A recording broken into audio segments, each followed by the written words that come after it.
দেশের বাজারে আবারও বাড়ানো হয়েছে স্বর্ণের দাম।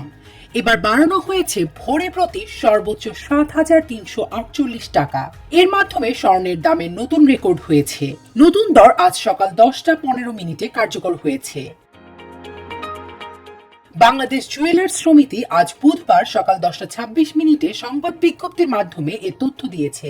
বিজ্ঞপ্তিতে বলা হয়, স্থানীয় বাজারে তেজাবি স্বর্ণের মূল্য বেড়েছে, ফলে সার্বিক পরিস্থিতি বিবেচনায় স্বর্ণের নতুন দাম নির্ধারণ করা হয়েছে।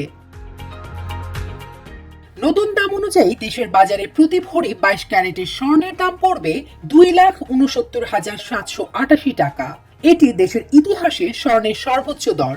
এছাড়া 21 ক্যারেটের প্রতি ভরি 2,57,483 টাকা, 18 ক্যারেটের প্রতি ভরি 2,20,741 টাকা এবং সনাতন পদ্ধতির প্রতি ভরি স্বর্ণের দাম 1,81,725 টাকা নির্ধারণ করা হয়েছে। এদিকে বিজ্ঞপ্তিতে বাজুস আরো জানায়, স্বর্ণের বিক্রয় মূল্যের সঙ্গে আকস্মিকভাবে সরকার নির্ধারিত 5% ভ্যাট ও বাজুস নির্ধারিত ন্যূনতম মজুরি 6% যুক্ত করতে হবে। স্বর্ণের দাম বাড়ানো হলেও দেশের বাজারে অপরিবর্তিত রয়েছে রূপার দাম। দেশের 22 ক্যারেটের এক ভরি রূপা বিক্রি হচ্ছে 7,757 টাকায়, যা দেশের ইতিহাসে রূপার সর্বোচ্চ দাম।